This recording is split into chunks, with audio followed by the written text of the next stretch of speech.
सत्संग जी प्रेम से कहना।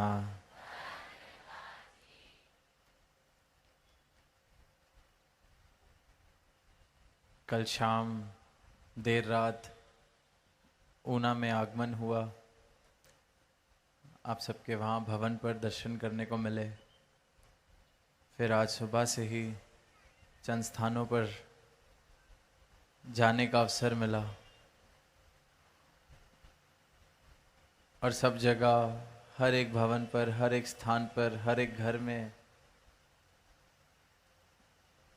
जहाँ जाने का मौका मिला,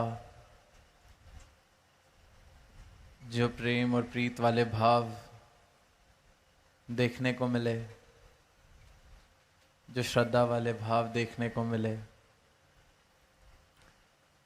जो परमात्मा के लिए शुक्राने वाले भाव देखने को मिले, उन भावों से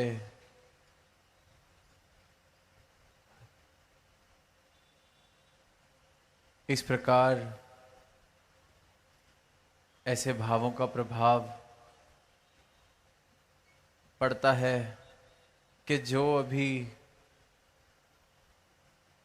इस परमात्मा से वाकिफ नहीं, जिसके जीवन में ये प्रेम वाले या समर्पण वाले भाव नहीं, पर जब वहाँ प्रेम की बरसात में किसी को भीगता देखता है तो उसका हृदय भी पुकार करता है कि ऐसा आनंद मेरे जीवन में हो। और आज सुबह से ही इन्हीं भावों के बीच, इस प्रेम की बरसात में ही रहने का अवसर प्राप्त हुआ और दातार के सदगुरु के चरणों में सिर्फ और सिर्फ शुक्राने वाले भाव के ये ब्रह्म ज्ञान जो मिला है, इसकी प्राप्ति जो हुई है, गुरु की कृपा जो हुई है, सदगुरु का तरस जो हुआ है, ये सिर्फ उसी की बदौलत हृदय के भाव इस प्रकार हैं। वरना संसार में कहीं भी जाते हैं, कोई किसी का हाल पूछता है तो सिर्फ और सिर्फ दुख, सिर्फ और सिर्फ कष्ट, सिर्फ और सिर्फ पीड़ा, या तो इस बात का दुख कि कुछ नहीं है, या इस बात का दुख कि जितना है वो कम है, या इस बात का दुख कि अब जितना है वो संभल नहीं पा रहा है।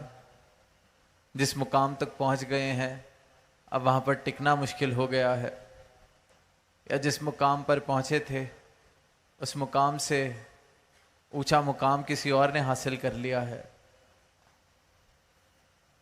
इस तरह आनंदित होके सिर्फ और सिर्फ वही नाच सकता है, वही जीवन जी सकता है जिसकी इस परम आनंद के साथ लिव जुड़ गई है, जिसको बोध हो गया है इस परमात्मा का, इस सच्चाई का, जिसे वो बात समझ आ गई है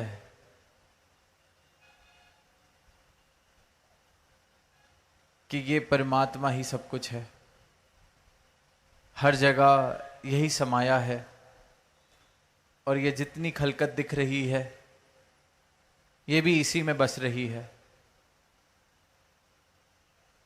मेरी सच्चाई, मेरा मूल रूप, मेरी पहचान यही परमात्मा है, इसी का मैं अंश हूं। और जब इस सच्चाई के साथ, इस सत्य के साथ राब्ता हो जाता है, इस अविनाशी शाश्वत सत्ता से नाता जुड़ जाता है, इसके दर्शन हो जाते हैं, तो जीवन में भक्ति प्रवेश करती है। और जिस जीवन में भक्ति प्रवेश करती है उस जीवन में फिर प्रेम, आनंद, खुशियाँ, शुक्राना, इस प्रकार के भाव प्रवेश कर जाते हैं। वो जीवन बिन सुर ताल के भी नाच रहा होता है, और यही नृत्य फिर प्रमाण बनता है कि इस जीवन में भक्ति है, इस जीवन में आनंद है। फिर उस इंसान को जिसे इस परमात्मा के दर्शन हो गए, इसका बोध हो गया, वो खुद को दासन दास समझता है। उसके मन से मैं वाले भाव खत्म हो जाते हैं। जैसे वो पंक्तियां हैं कि फरीदा साहिब दी कर चाकरी, दिल दी ला परांद, कि सच्चे साहिब की चाकरी, खुद को इसका दास बना ले, मैं मेरी वाले भाव मिटा दे। दिल में ये जो भटकन है, भरम है, अहंकार रूपी, जो खुद को बड़ा करने में लगे हैं, यही भटकन का कारण है। इस भटकन को जिसने दूर किया है, उसने इस परमात्मा को प्राप्त किया है। भगवत गीता का जिक्र हो रहा था,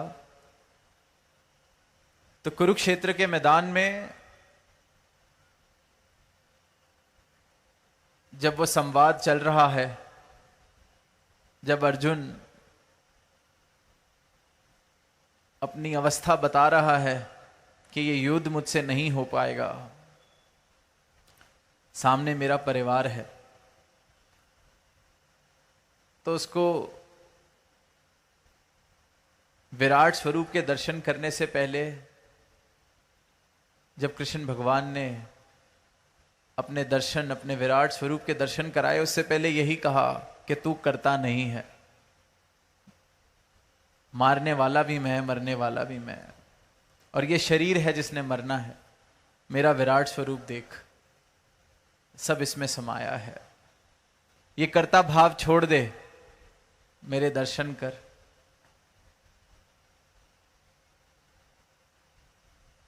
और इस कर्ता भाव को छोड़ के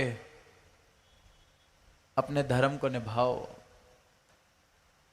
और जैसे ही वो कर्ता भाव गया, जैसे ही मैं वाली भावना गई, वैसे ही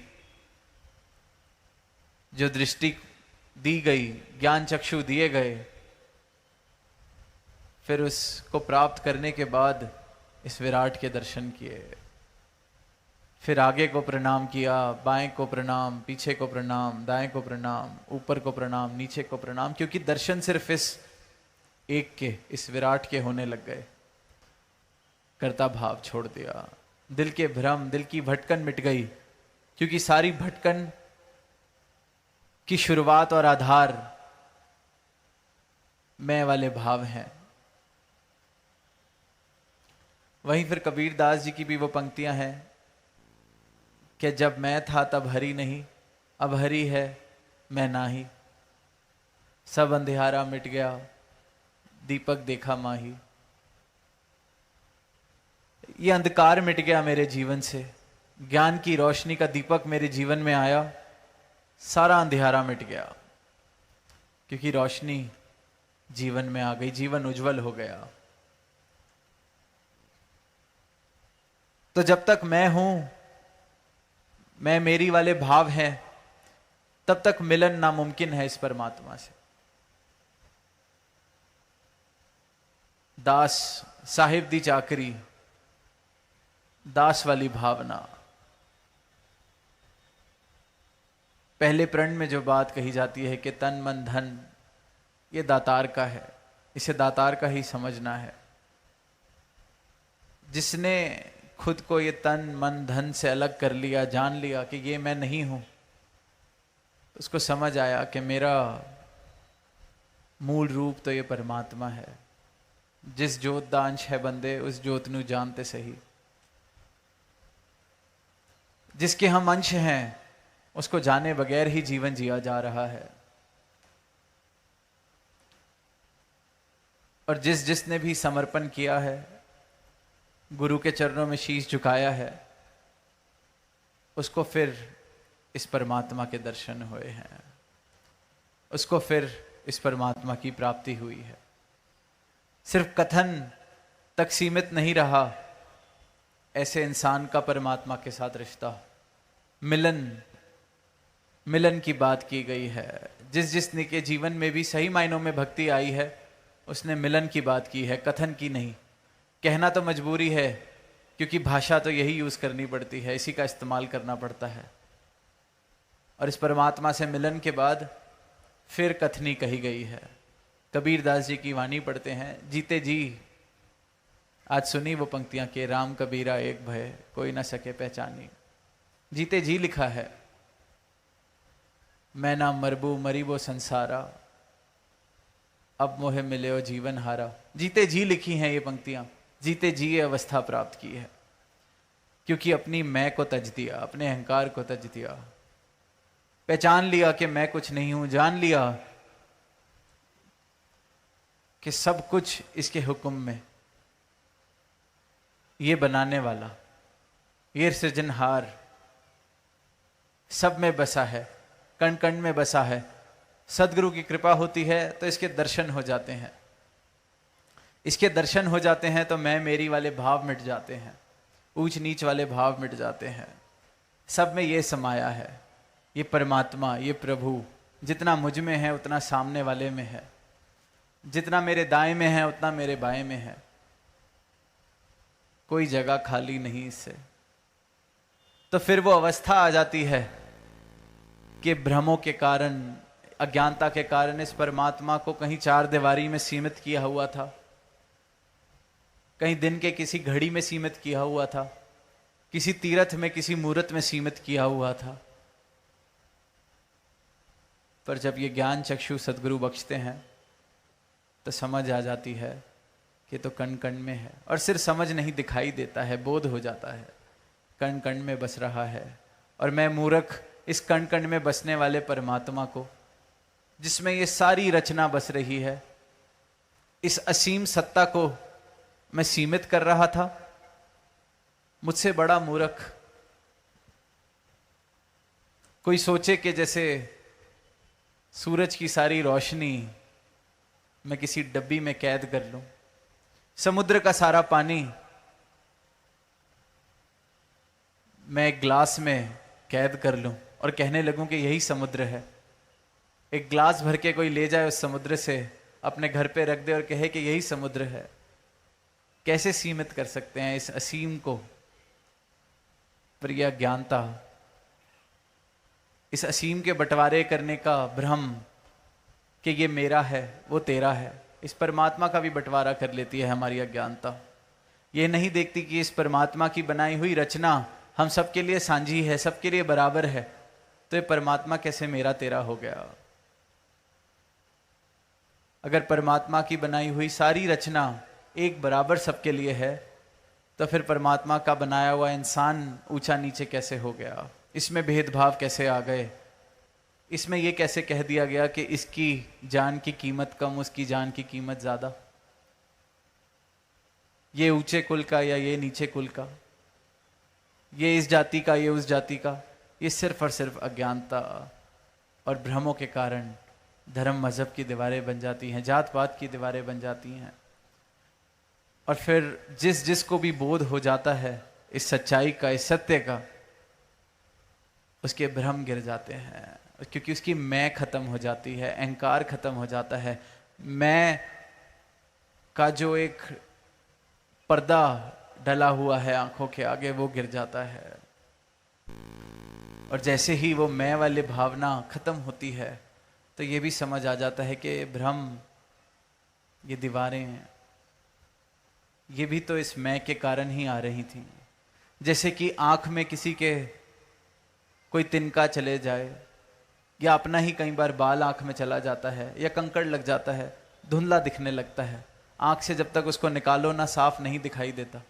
इसी प्रकार ये जो मैं है, ये जो अहंकार है, ये आंख में पड़ी मिट्टी है जिसकी वजह से दिख नहीं रहा। जैसे ही आंख साफ होती है तो साफ साफ दिखाई देता है। जैसे ही ये मैं हटती है आंख के आगे से, फिर ये परमात्मा दिखाई देता है। जब मैं हट जाता हूं, मैं मिट जाता हूं, तो शेष जो रह जाता है वो परमात्मा है। और इसी परमात्मा का ज्ञान सदगुरु कराते हैं। एक कहानी दास को याद आ रही है कि कैसे ही इंसान एक गुरु के पास गया कि मुझे आपसे दीक्षा प्राप्त करनी है, आपका ज्ञान प्राप्त करना है। कितना समय लगेगा कि मैं भी मोक्ष को प्राप्त कर लूं? क्या कितना टाइम लगेगा? मैं सब कुछ करने को तैयार हूं जो आप कहें, कितना टाइम लगेगा? सामने से गुरु कह देते हैं 10 साल। गुरु के मन में बात आती है कि पता नहीं कितनी इसकी जिज्ञासा है, कितनी सच्चाई है। 10 साल बोल के देखता हूं फिर टिकता है कि नहीं। थोड़े टाइम बीतता है, गुरु की शरण में रहता है, फिर पूछ पड़ता है कि अगर मैं दूसरों से ज्यादा ध्यान लगाऊं, दूसरों से ज्यादा सेवा करूं, जो जो आप कह रहे हैं उससे दुगना करूं, सब कुछ करूं, तो कितने टाइम में मैं हासिल कर लूंगा आपकी दीक्षा को? तो गुरु आगे से कहते हैं फिर तो तुझे 20 साल लगेंगे। अब वो हैरान है।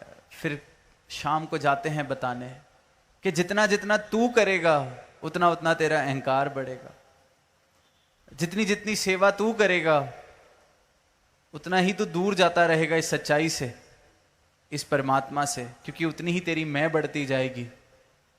और अगर अपनी मैं को खोने को तैयार है तो एक क्षण में सब कुछ प्राप्त कर सकता है, एक क्षण में।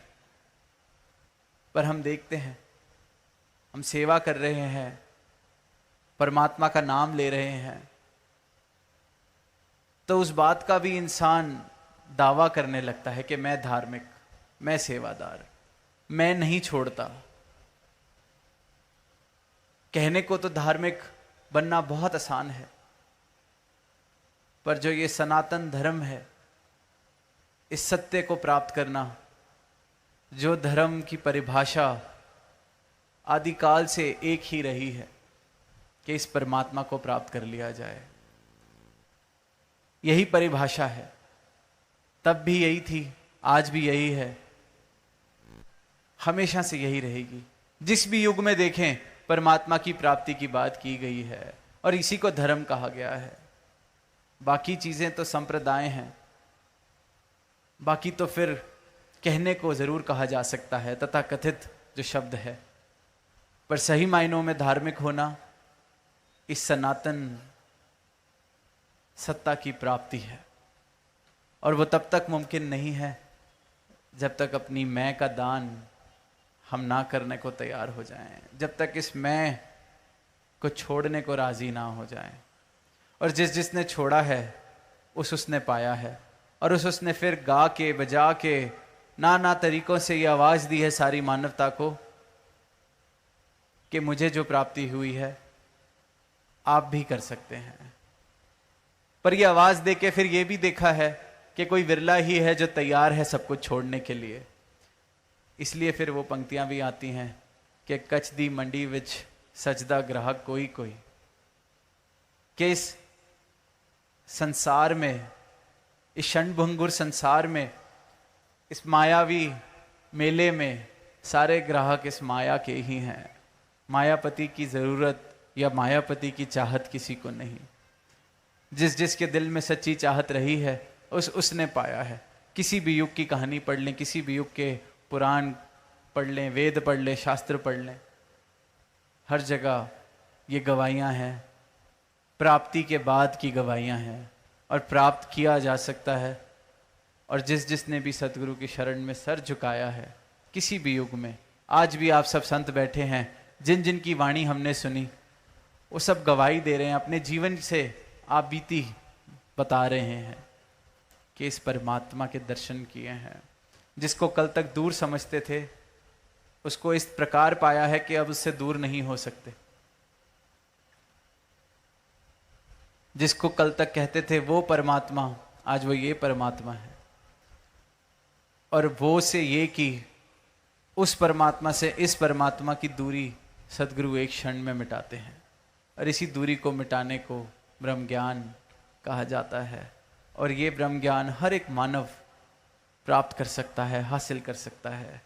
वो जो परमात्मा जिसे कहीं तीर्थ में मूर्त में सीमित किया हुआ है, उसको देखा जा सकता है, उसकी असीमता को, उसके विराट स्वरूप को, उसके तत्व रूप से दर्शन किए जा सकते हैं। और इसी की प्राप्ति के लिए, इसी के दर्शन के लिए ये मानव जन्म मिला है, मानस तन मिला है। बड़े भाग मानस तन पाया, रामचरित्र मानस में लिखा है। यही गवाही हर ग्रंथ में दी गई है, हर ग्रंथ में, हर संत ने यही गवाही दी है। बड़े भागों से मिला है, क्योंकि इसकी प्राप्ति हो सकती है, इस एक की प्राप्ति हो सकती है, इस परमात्मा की प्राप्ति हो सकती है।